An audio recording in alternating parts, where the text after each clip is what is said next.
ಮಂಗಳೂರಲ್ಲಿ ಹೊರ ರಾಜ್ಯದ ಮೀನುಗಳ ದರ್ಬಾರ್ ಶುರುವಾಗಿದೆ.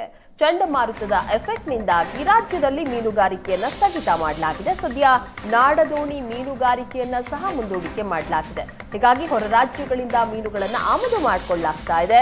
ಒರಿಸ್ಸಾ, ಆಂಧ್ರಪ್ರದೇಶ, ತಮಿಳುನಾಡಿನಿಂದ ಮೀನುಗಳನ್ನು ಆಮದು ಮಾಡಲಾಗ್ತಾ ಇದೆ.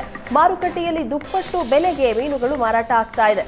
ಹೊರ ರಾಜ್ಯದ ಮೀನಿಗೆ 5 ಪಟ್ಟು ದರ ಹೆಚ್ಚಳ ಮಾಡಲಾಗಿದೆ. 250 ರೂಪಾಯಿಯ ಕೊಡ್ಡಾಯ್ ಮೀನಿಗೆ 700 ರೂಪಾಯಿ ಆಗಿದೆ. ಮೀನು ಖರೀದಿಗೆ ಗ್ರಾಹಕರಲ್ಲಿ ಈಗ ಗೊಂದಲ ಸೃಷ್ಟಿಯಾಗಿದೆ.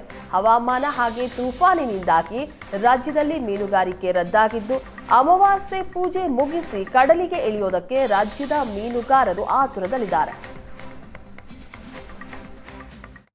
ಈ ಬಾರಿ ಮಳೆ ಅನ್ನುವಂಥದ್ದು ಮೀನುಗಾರರಿಗೆ ಬಹಳ ದೊಡ್ಡ ಹೊಡೆತವನ್ನು ನೀಡಿದೆ. ಪೂಜೆ ಇತ್ಯಾದಿಗಳನ್ನು ಮಾಡಿದ್ದಾರೆ. ನಾಡದೋಣಿಗಳು ಕಡಲಿಗೆ ಇಳಿಯಬೇಕಾಗಿತ್ತು. ಆದರೂ ಕೂಡ ತುಫಾನಿನ ವಾತಾವರಣ ಇರೋದ್ರಿಂದ ನಾಡದೋಣಿಗೆ ಕಡಲಿಗೆ ಇಳಿಯೋದಕ್ಕೆ ಸಾಧ್ಯ ಆಗಿಲ್ಲ. ನಾವಿಲ್ಲಿ ನೋಡ್ಬೋದು, ನಾಡದೋಣಿಗಳನ್ನೆಲ್ಲ ಸಿದ್ಧತೆ ಮಾಡಿಕೊಳ್ತಾ ಇದ್ದಾರೆ. ಬಲೆಗಳು ಇನ್ನೊಂದು ಮತ್ತೊಂದು ಜೋಡಣೆ ಮಾಡುವಂಥದ್ದಿರ್ಬೋದು, ಐಸ್ಗಳನ್ನು ಇಟ್ಕೊಳ್ಳುವಂಥದ್ದಿರ್ಬೋದು, ಹೋಗಲಿಕ್ಕೆ ಬೇಕಾದ ತಯಾರಿಗಳಿರ್ಬೋದು, ಇವೆಲ್ಲವನ್ನು ಕೂಡ ಮಾಡ್ತಾ ಇದ್ದಾರೆ. ಬಲೆಗಳನ್ನೆಲ್ಲ ಜೋಡಿಸ್ತಾ ಇದ್ದಾರೆ. ಆದರೆ ಸಾಂಪ್ರದಾಯಿಕ ರೀತಿಯಲ್ಲಿ ನಡೆಯುವಂಥ ಈ ಒಂದು ಮೀನುಗಾರಿಕೆಯನ್ನು ನಡೆಸೋದಕ್ಕೆ ಇನ್ನೂ ಕೂಡ ಮೀನುಗಾರರಿಗೆ ಸಾಧ್ಯ ಆಗಿಲ್ಲ ಅನ್ನುವಂಥದ್ದು. ಕಡಲಿನಲ್ಲಿ ಒಂದು ರಫ್ ಆದ ವಾತಾವರಣ ಇನ್ನೂ ಕೂಡ ಮುಂದುವರೆದಿದೆ. ಸತತವಾದ ರೆಡ್ ಅಲರ್ಟ್ಗಳ ನಂತರ ಒಂದು ದೊಡ್ಡ ಬಿಡುವಿತ್ತು. ಆದರೆ ಈಗ ಮತ್ತೆ ಆರೆಂಜ್ ಅಲರ್ಟನ್ನು ಏನು ಹವಾಮಾನ ಇಲಾಖೆ ಘೋಷಿಸಿದೆ, ಇಲ್ಲಾಂದರೆ ಈ ಹೊತ್ತಿಗಾಗಲೇ ಸಾಂಪ್ರದಾಯಿಕ ಮೀನುಗಾರಿಕೆ ಆರಂಭ ಆಗಬೇಕಾಗಿತ್ತು. ಈಗಲೂ ಕೂಡ ನಾಡದೋಣಿಗಳು ನಿಂತಿವೆ. ಇದರ ಪರಿಣಾಮ ಏನಪ್ಪ ಅಂದರೆ ಮೀನಿನ ದರ ಅನ್ನುವಂಥದ್ದು 4-6 ಪಟ್ಟು ಹೆಚ್ಚೇ ಆಗುತ್ತೆ ಅನ್ನುವಂಥದ್ದು. ಅಂದರೆ ಮೀನು ಲಭ್ಯತೆ ಇಲ್ಲ ಅನ್ನುವ ಕಾರಣಕ್ಕೆ ತಿನ್ನುವವರಿಗೆ ತಿನ್ನದೇ ಇರಲಿಕ್ಕೆ ಸಾಧ್ಯ ಆಗೋದಿಲ್ಲ. ಸೊ ಮಾರುಕಟ್ಟೆಯ ಚಿತ್ರಣವನ್ನು ನಾವು ನೋಡಿದರೆ ಭಾಳ ಸೀಮಿತವಾದ ಮೀನುಗಾರಿಕಾ ಚಟುವಟಿಕೆ ನಡೀತಾ ಇರುವಂಥದ್ದು. ಅಂದರೆ ಇಲ್ಲಿಯ ನಾಡದೋಣಿಗಳು ಹೋಗ್ತಾ ಇಲ್ಲ. ಸಾಂಪ್ರದಾಯಿಕ ರೀತಿಯಲ್ಲಿ ಹಿಡಿದಂಥ ಅಲ್ಪ ಸ್ವಲ್ಪ ಮೀನುಗಳನ್ನು ತೆಗೆದುಕೊಂಡು ಬಂದಿದ್ದಾರೆ. ಅದನ್ನು ಹೊರತುಪಡಿಸಿದರೆ ಭಾಳ ದೊಡ್ಡ ಪ್ರಮಾಣದಲ್ಲಿ ಒರಿಸ್ಸಾ, ತಮಿಳುನಾಡು, ಆಂಧ್ರ ಪ್ರದೇಶ ಆ ಭಾಗದಿಂದ ಬಂದಂಥ ಮೀನುಗಳನ್ನು, ಬಹಳ ಸೀಮಿತವಾದ ಮೀನುಗಳನ್ನು ನಾವಿಲ್ಲಿ ನೋಡಬಹುದು. 100 ರೂಪಾಯಿಯ ಮೀನಿಗೆ 300ರಿಂದ 500 ರೂಪಾಯಿವರೆಗೆ ಕೊಟ್ಟು ತೆಗೆದುಕೊಳ್ಬೇಕಾದಂಥ ಅನಿವಾರ್ಯತೆ ಗ್ರಾಹಕರಿಗೂ ಕೂಡ. ಆದರೆ ಮಳೆಗಾಲದಲ್ಲಿ ಮೀನು ತಿಂದೇ ಇದ್ದರೆ ಆಗುತ್ತಾ ಇಲ್ಲ. ಸೊ ಮೀನು ಬೇಕೇ ಬೇಕು. ಸೊ ಅಂಥ ಸಂದರ್ಭದಲ್ಲಿ ಮೀನು ಸಿಗಲಿಲ್ಲ ಅಂತಾದರೆ ಏನು ಮಾಡೋದು? ಸೊ ಎಷ್ಟಾದರೂ ಅಷ್ಟು ಹಣವನ್ನು ಕೊಟ್ಟು ತೆಗೆದುಕೊಳ್ಳುವಂಥ ಒಂದು ಅನಿವಾರ್ಯತೆ. ಸೊ ಗ್ರಾಹಕರು ಕೂಡ ಇದ್ದಾರೆ, ನಾವು ನೋಡ್ಬೋದು. ಮತ್ತು ಮೀನುಗಾರರು ಕೂಡ ಅವರಿಗೂ ಕೂಡ ವ್ಯಾಪಾರ ವಹಿವಾಟು ಆಗಬೇಕು. ಸೊ ಹೊರ ರಾಜ್ಯಗಳಿಂದ ಬಂದಂಥ ಮೀನುಗಳನ್ನೇ ಒಂದು ರೀತಿಯಲ್ಲಿ ಚೌಕಾಸಿ ವ್ಯಾಪಾರ ಮಾಡುವ ಮೂಲಕ ವ್ಯವಹಾರವನ್ನು ನಡೆಸ್ತಾ ಇರುವಂಥದ್ದನ್ನು ನಾವು ನೋಡ್ಬೋದು. ಸೊ ನಾಡ ದೋಣಿಗಳು ಇನ್ನು ಹೊರಟ್ರೆ ಸ್ವಲ್ಪ ಮೀನಿನ ದರ ಕಡಿಮೆ ಆಗ್ಬೋದು. ನಾಡದೋಣಿಗಳು ಯಾವಾಗ ಕಡಿಮೆ ಇಳಿಯೋಕ್ಕೆ ಸಾಧ್ಯ ಆಗುತ್ತೆ ಅನ್ನೋದು ಗೊತ್ತಿಲ್ಲ. ಯಾಕೆ ಮೀನೆಲ್ಲ ರೇಟ್ ಈಗ ಹೇಗೆ, ಎಲ್ಲಿಂದ ಬರ್ತಾ ಇದೆ ಹೆಚ್ಚು? ಎಲ್ಲಿಂದ ಬರೋದು ಹೆಚ್ಚು? ಎಲ್ಲಿಂದ ರೇಟ್ ಹೇಗಿದೆ? ಈಗ ಆಂಧ್ರದ್ದೆಲ್ಲ ಜಾಸ್ತಿ ಬರೋದು. ಇಲ್ಲಿ ಉಂಟು ಮೀನು.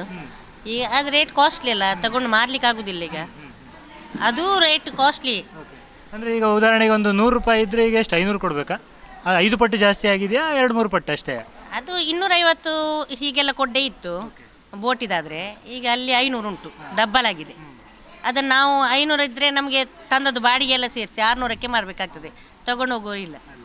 ಅಂದರೆ ಈಗ ಯಾವಾಗ ಇನ್ನೀಗ ತೂಫಾನ್ ಉಂಟು ಅಂತ ಹೇಳ್ತಾರಲ್ಲ ಕಡಲಲ್ಲಿ, ಅದೆಲ್ಲ ಕ್ಲಿಯರ್ ಆದಮೇಲೆ ಸರಿ ಆಗ್ಬೋದಾ ಹೇಗೆ? ಆಗ ಸರಿ ಆಗ್ತದೆ. ಅಷ್ಟು ತನಕ ಮೀನು ನಮಗೊಂದು ವ್ಯಾಪಾರಕ್ಕೆ ಬೇಕು, ಮತ್ತು ತಿನ್ನೋರಿಗೂ ಬೇಕಲ್ಲ.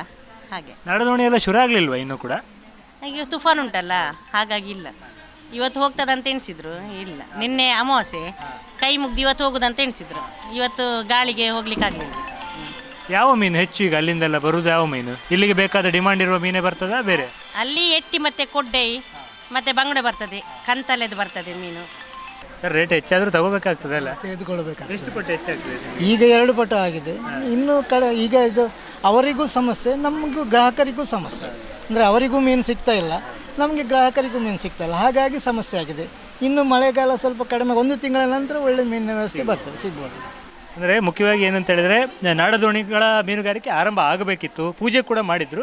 ಆದರೆ ತುಫಾನ್ನ ವಾತಾವರಣ ಇರುವುದರಿಂದ ಕಡಲಲ್ಲಿ ಇನ್ನೂ ಕೂಡ ನಾಡದೋಣಿಗಳು ನೀರಿಗೆ ಇಳಿಯೋದಕ್ಕೆ ಸಾಧ್ಯ ಆಗಿಲ್ಲ. ಆದ್ದರಿಂದ ಕೆಲವು ಮೀನುಗಳಿಗೆ 1ಕ್ಕೆ 2 ಪಟ್ಟು, 3 ಪಟ್ಟು, 5 ಪಟ್ಟುವರೆಗೂ ಕೂಡ ಹೆಚ್ಚು ದರವನ್ನು ಕೊಟ್ಟು ತೆಗೆದುಕೊಳ್ಬೇಕಾಗುತ್ತೆ. ತಿನ್ನುವವರಿಗೆ ತಿನ್ನುವ ಆಸೆ, ವ್ಯಾಪಾರ ಮಾಡುವವರಿಗೆ ವ್ಯಾಪಾರ ಮಾಡಲೇಬೇಕು. ಸೊ ನಾಡದೋಣಿ ಮೀನುಗಾರಿಕೆ ಯಾವಾಗ ಆರಂಭ ಆಗುತ್ತೆ ಅನ್ನೋದನ್ನು ಮೀನುಗಾರರು ಕಾಯ್ತಾ ಇದ್ದಾರೆ, ಗ್ರಾಹಕರು ಕೂಡ ಕಾಯ್ತಾ ಇದ್ದಾರೆ. ಉಡುಪಿಯಿಂದ ಕ್ಯಾಮ್ರಾಮನ್ ಹರೀಶ್ ಜೊತೆಗೆ ಶಶಿಧರ್ ಮಾಸ್ತಿಬೈಲು, ಏಷ್ಯಾನೆಟ್ ಸುವರ್ಣ ನ್ಯೂಸ್.